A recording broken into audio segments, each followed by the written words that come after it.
Jaya Radha Madhava Punya Bihari.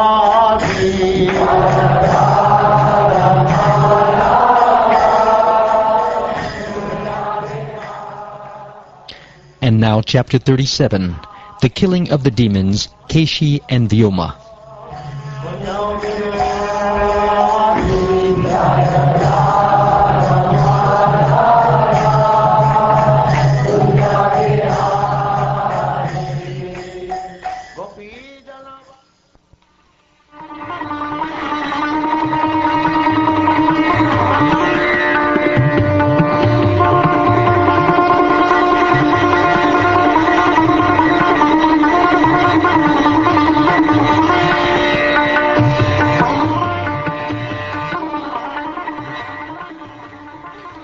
Shukdev Goswami said, the demon Keshi, sent by Kamsa, appeared in Vraja as a great horse.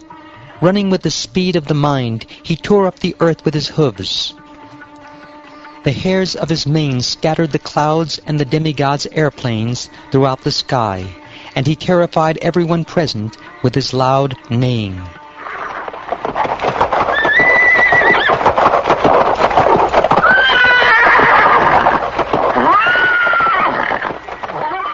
When the Supreme Personality of Godhead saw how the demon was frightening his village of Gokul by neighing terribly and shaking the clouds with his tail, the Lord came forward to meet him. Keshi was searching for Krishna to fight, so when the Lord stood before him and challenged him to approach, the horse responded by roaring like a lion.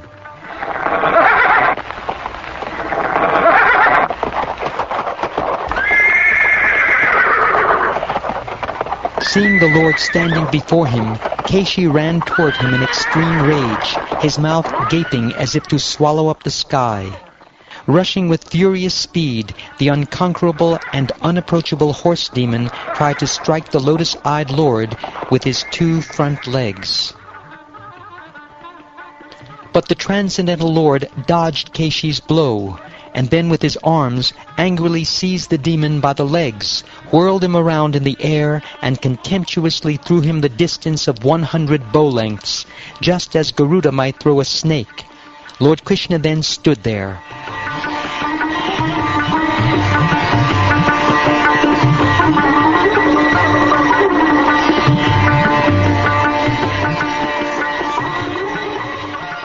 Upon regaining consciousness, Keshi angrily got up, opened his mouth wide, and again rushed to attack Lord Krishna.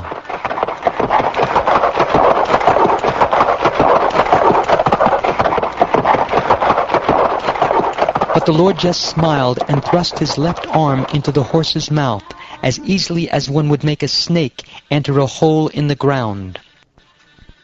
Keshi's teeth immediately fell out when they touched the Supreme Lord's arm, which to the demon felt as hot as molten iron. Within Keshi's body, the Supreme Personality's arm then expanded greatly, like a diseased stomach swelling because of neglect.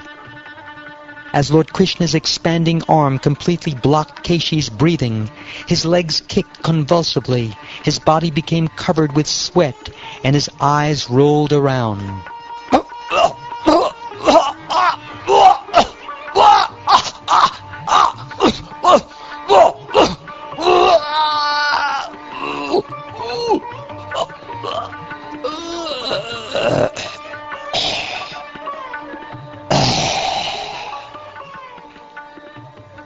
The demon then passed stool and fell on the ground, dead. The mighty-armed Krishna withdrew his arm from Keshi's body, which now appeared like a long karkatika fruit. Without the least display of pride at having so effortlessly killed his enemy, the Lord accepted the demigod's worship in the form of flowers rained down from above.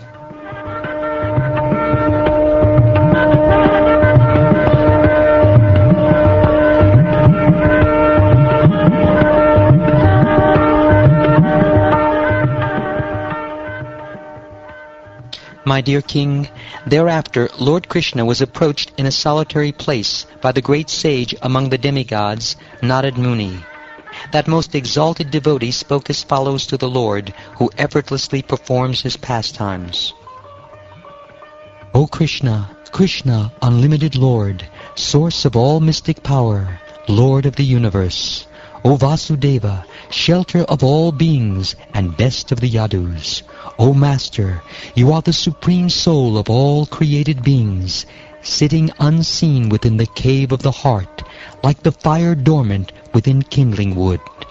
You are the witness within everyone, the Supreme Personality and the ultimate controlling deity. You are the shelter of all souls, and being the Supreme Controller, you fulfill your desires simply by your will. By your personal creative potency, you manifested in the beginning the primal modes of material nature, and through their agency you create, maintain, and then destroy this universe. You, that very same Creator, have now descended on the earth to annihilate the Daitya, Pramata, and Rakshasa demons, who are posing as kings, and also to protect the godly. The horse demon was so terrifying that his neighing frightened the demigods into leaving their heavenly kingdom. But by our good fortune, you have enjoyed the sport of killing him.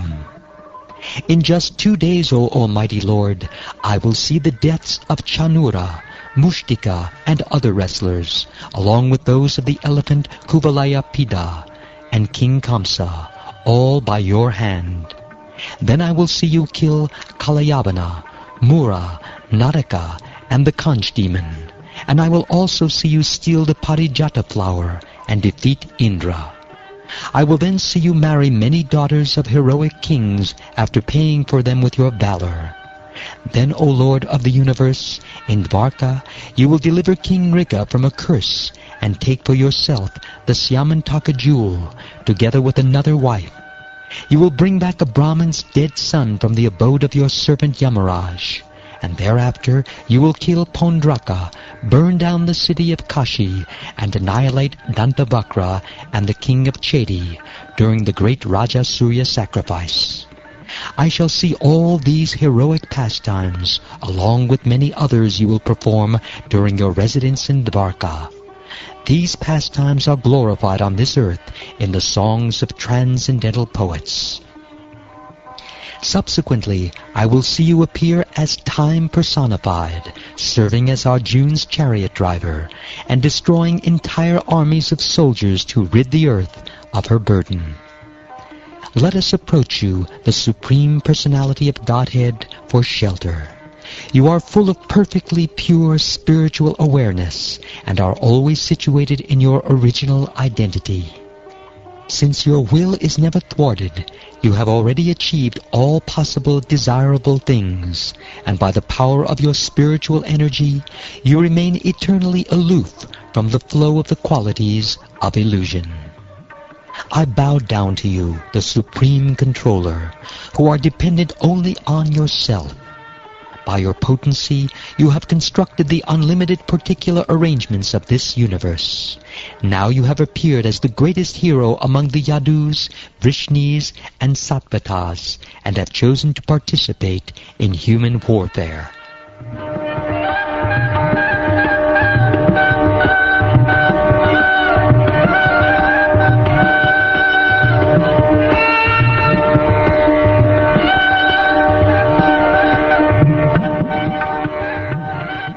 Having thus addressed Lord Krishna, the chief of the Yadu dynasty, Narad bowed down and offered him obeisances.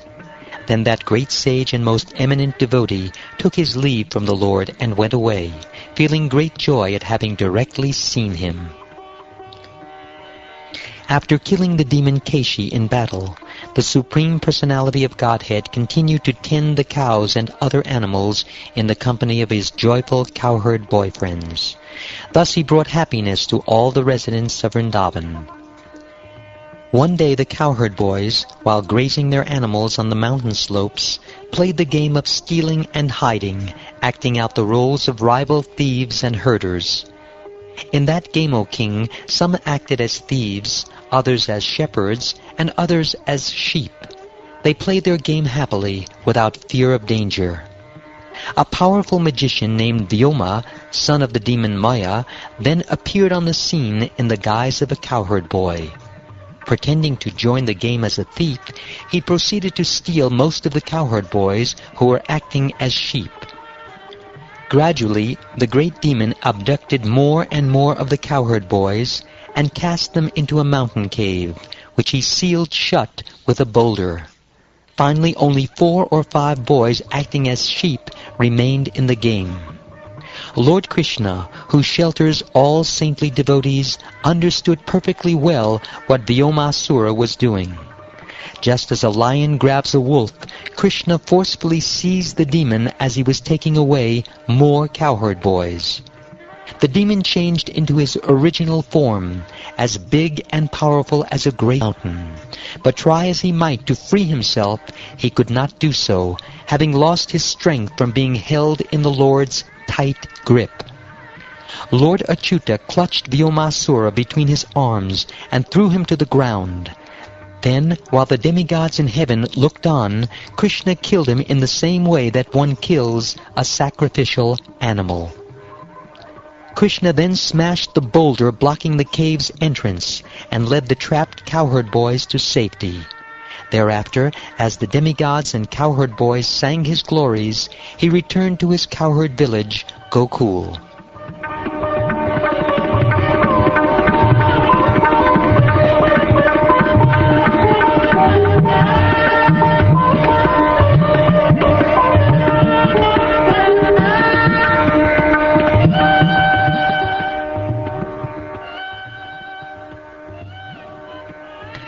Thus ends the 37th chapter of the 10th canto of the Srimad Bhagavatam, entitled The Killing of the Demons Keshi and Vyoma.